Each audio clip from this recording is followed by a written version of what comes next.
I've been meaning to thank you. There are 100 things that need your attention. You didn't have to take the time to help me, and yet you did. If the history you pursue benefits the Wardens, then it was worth it. You've proven yourself to be an honorable woman. Principled. I've great admiration for you, and I've never been more certain in my decision to join you. I would never have guessed that you admire me. Of course I do. You have the world at your feet, myself included. I don't deserve that sort of reverence. Modest too. Your list of qualities continues to grow. Now, we should return to our duties before I get too carried away.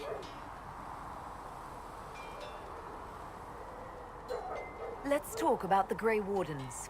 You must know a lot about them. The Wardens. I'm afraid we're less exciting than we seem. You haven't had contact with other Wardens for a while. Why were you on your own? It's what I've always done. Recruitment only requires one man. Besides, I've always been a loner. Works best for everyone that way. The Blight's been over for 10 years. What do Wardens do when the world's not ending? There is still Darkspawn. Just because we killed so many in Ferelden doesn't mean they're gone. And the world is not so peaceful that there's no use for good men with swords. Sometimes you have to figure out for yourself what the pledge to protect others really means. It's not always about just archdemons and blights. Where were you during the Blight? I was in Ferelden, on my own like always. Quietly killed my fair share of Darkspawn too. So you have no idea where the rest of the Wardens are? Do you find that odd? The Blight is over. We don't need an organized force. And orders don't change much from day to day.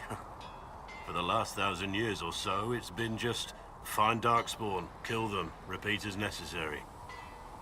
Let's continue this at another time. As you wish. I'll be here if you need me.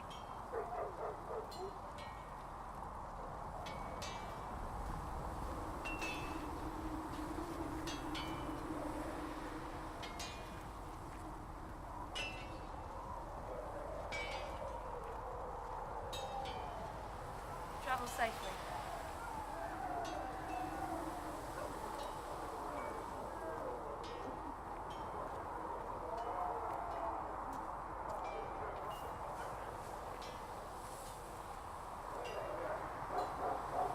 Can I help you?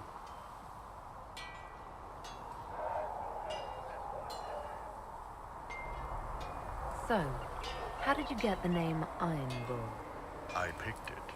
We don't have names under the cube. Just, I don't know, job descriptions, I guess. When I came to Orlais, I chose the Iron Bull for myself. But why specifically Iron Bull? This may surprise you, but I really like hitting things. Also, it's the Iron Bull, technically. I like having an article at the front. It makes it sound like I'm not even a person, just a mindless weapon. An implement of destruction. That really works for me. I'd like to know more about the Kunari. You writing a book? What I've heard about them sounds fascinating. What you've heard was mostly horse shit. All right, what do you want to know?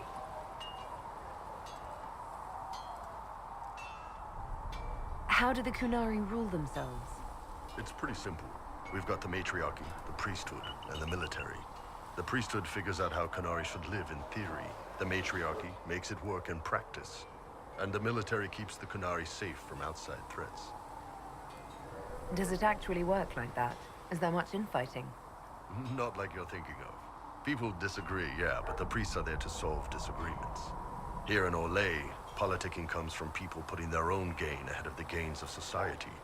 If you do that among the Kunari, the Ben Hasrath set you straight, or kill you. How is everyday life different for Kunari? Depends on your job, I guess. Some are just about the same. A baker in Valroyo gets up, gets dressed, and starts work. A baker in Parvolan does the same thing.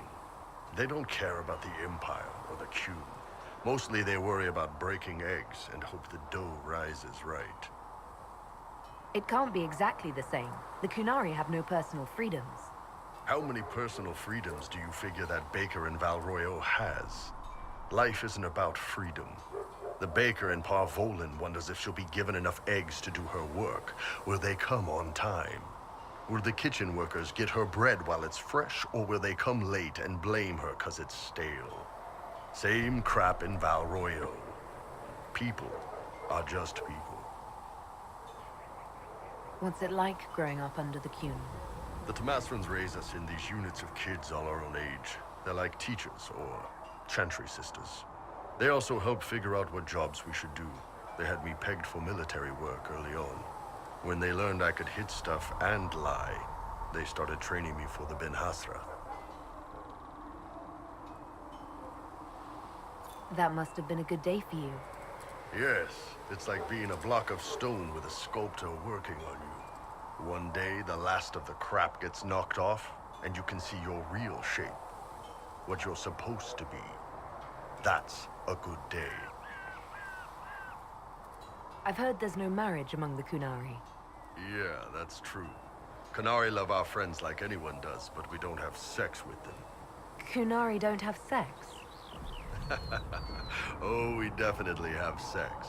They're Tamasrans who pop your cork whenever you need it. Seriously? Yes. It's not a big deal like it is here. It's like, I don't know, going to see a healer. Sometimes it's this long, involved thing. It takes all day, leaves you walking funny. Other times you're in and out in 5 minutes. Thank you. See you next week.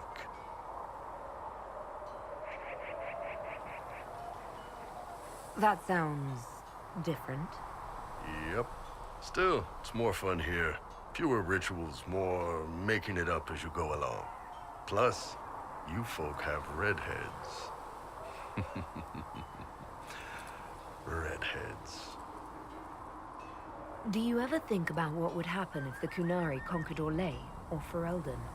Some folks, like Cassandra or Cullen, would do fine if they didn't die fighting. Those two love rules. But the mages... Can you imagine Solus trying his fade dreaming under the Qun? Or Vivian doing her political bullshit? Both Sarah and Varric would mouth off until they ended up re-educated, drugged until their minds broke. So, to answer your question, no, I don't think about it much at all. The word Kunari, is that the race or the religion? Both. Kind of. The humans and elves who follow the Qun are the Vidathari. The Kunari who break away from the Qun are Talvasha, deserters. What about Kunari who existed before the Qun? The people we came from. They're called the Kossith, but we don't use that word for the race. We came south to Thedas because the Kossith were... I don't know. We had to leave. The stories aren't clear. But I don't expect they look much like us. Whatever they are. See you later, Bull. See ya.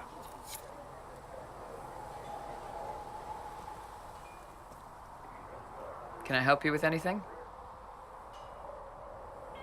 Can you think of any other tasks suitable for the Chargers? Nothing jumps out at me. If I come up with any ideas, I'll let you know. Can we talk about the Bull's Chargers? Certainly. What can I tell you? You said something about everything from bandits to magic trees. I'll admit to some curiosity. Right. Sylvans. That's what Dalish called them. Apparently spirits can possess trees, too. Some noble in the Dales, and they really don't like it when you call them Dalish nobles, had a haunted forest. His family had abandoned the land, but he wanted it back.